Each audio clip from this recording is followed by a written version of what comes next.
नमस्कार दोस्तों, आपका स्वागत है हमारी नई वीडियो में। आज हम बात करने वाले हैं, आपको घर खरीदना चाहिए या रेंट पे रहना चाहिए। तो बहुत सारे इस पे वीडियो बनी हुई है, तो मेरा अपना टेक है, आपको एक घर खरीदना चाहिए या नहीं। तो इसको मैं इसमें लैंड को भी लेके आऊँगा, फ्लैट को भी लेके आऊँगा, और जो फाइनेंशियल आज के टाइम में प्रोडक्ट हैं उनके बारे में बात करूँगा। तो आज के टाइम में वीडियो चलती हैं काफ़ी सारी, म्यूचुअल फंड में पैसे लगाओ, ETF में पैसे लगाओ, गोल्ड में पैसे लगाओ, और अभी एक न्यूज़ आई है साउथ कोरिया में भी कुछ फाइनेंशियल प्रोडक्ट थे, उस पर पैसे लगाओ। और आप रेंट पे रह सकते हो, रेंट पे रहने में फ़ायदा है, क्योंकि आप रेंट को अगर रेंट पे हो तो आपको अच्छी कम्युनिटी नहीं लगी तो किसी और जगह जा सकते हो। अगर अच्छी कम्युनिटी है तो आप उसमें रह सकते हो। इस तरह की बातें होती हैं ऑनलाइन, तो इस पे हम बात करेंगे। तो सबसे पहले आपका घर और एक फाइनेंशियल प्रोडक्ट दो बहुत अलग चीज़ें हैं। आपका घर है, वो आपकी एक बेसिक नेसेसिटी है। म्यूचुअल फंड, ETF ये एक फाइनेंशियल प्रोडक्ट है। या अभी वो जो साउथ कोरिया का एक AI वाला था, लिवरेज पे लिवरेज किस तरह से काम करती है, वो भी एक फाइनेंशियल प्रोडक्ट है। चलो वो उसका एक्सप्लॉइट था, उसका एक्सप्लॉइटेशन था। और म्यूचुअल फंड इसको अभी थोड़ा ठीक है, इसके रेगुलेशन आ गया, काफ़ी टाइम हो गया इसको, या ETF आ गया है, इस पर काफ़ी सारी चीज़ें होगी। पर ये एक फाइनेंशियल प्रोडक्ट है। और घर आपकी एक बेसिक नेसेसिटी है। अपने घर एक रहने की जगह होती है। आदमी पहले गुफा में रहता था गुफा में नहीं तो कहीं तो रहता ही होगा, कोई नदी के किनारे रहता होगा, कोई अपने खेत में रहता होगा।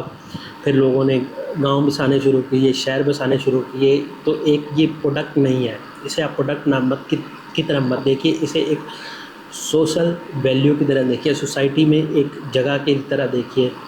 अगर आपको वो कह रहा है कि आप 1 करोड़ में 10-10 हज़ार रुपये इकट्ठे करें और आपके 10 करोड़ हो जाएंगे, और इधर घर खरीदोगे तो आपके उस पर खर्चा आ जाएगा, और ये हो जाएगी वो हो जाएगी। या कोई लैंड खरीदोगे, आप लैंड खरीद रहे हो या घर खरीद रहे हो, वो उसको एक फाइनेंशियल प्रोडक्ट के साथ वो कंपेयर करते हैं। वो चीज़ें ही दो अलग हैं। दो चीज़ों को कैसे आप कंपेयर कर सकते हो। अब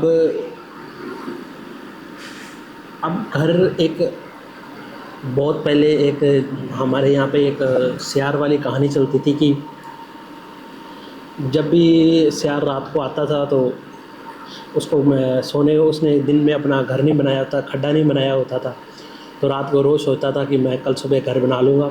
अगले दिन वो अपने कामों में लग जाता था, फिर रात को आता था तो रात को फिर सोचता था घर बनाने। तो घर हमारी एक बेसिक नेसेसिटी है। एक चिड़िया का भी घोंसला होता है, एक चिड़िया का घोंसला होता है। कुत्ता भी कहीं ना कहीं अपनी कोई जगह बना लेता है कि ये मैं यहाँ पे रहूँगा। जंगल में भी ज़्यादातर जानवरों को कोई ना कोई होती है, जगह होती है। तो घर एक फाइनेंशियल प्रोडक्ट नहीं है। घर एक बेसिक नेसेसिटी है। जैसे हेल्थ है आपकी सोसाइटी, आपके रिश्तेदार है, आपकी फैमिली है, वैसी तरह एक घर हमारा, जो हमारी मनुष्य है, जो हमारा समाज है, उसमें हमारी एक बेसिक नेसेसिटी है। उसको वो प्रोडक्ट की तरह नहीं देखें। क्योंकि अभी साउथ कोरिया में क्या हुआ कि लोगों ने अपने एक प्रोडक्ट बनाया। उन्होंने प्रोडक्ट किस तरह बनाया कि अगर आपके पास आपने शेयर मार्केट में पैसा लगाना है तो आपके पास जितना अमाउंट है उस पर एक लीवरेज ले सकते हो। तो लोगों ने जैसे यूट्यूबर होते हैं, उन्होंने उनका प्रमोशन किया। अभी आप अपना सामान लिए, पैसा लीजिए। लोगों ने अपने घर की पूंजी या घर को बेचकर उसमें पैसा लगा दिया। अब वो क्या है, उस पर एक लीवरेज ले लिया। अब इतना लीवरेज के साथ एक लीवरेज तो था ही था जो उसको उनका वो दे रहा था। एक पैसा आपने लगाया, उसको ब्रोकर आपको लीवरेज दे रहा है, और वो बैंक में जाके एक और लीवरेज मिल रहा था।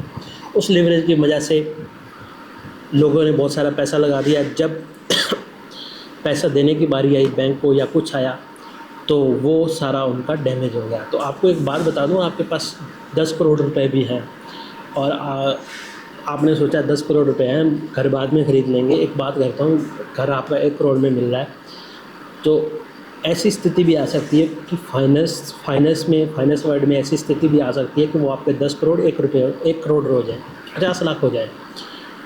तो ऐसी स्थिति भी आ सकती है। हो सकता है अगले अगले साल 20 हो जाए। तो इस घर और फाइनेंशियल प्रोडक्ट को दोनों को अलग करके देखें। ये मेरी वीडियो का बेसिक फरमाइश था। आपको ये वीडियो कैसी लगी हमें ज़रूर बताएं। लाइक करें, शेयर करें, सब्सक्राइब करें। Thank you.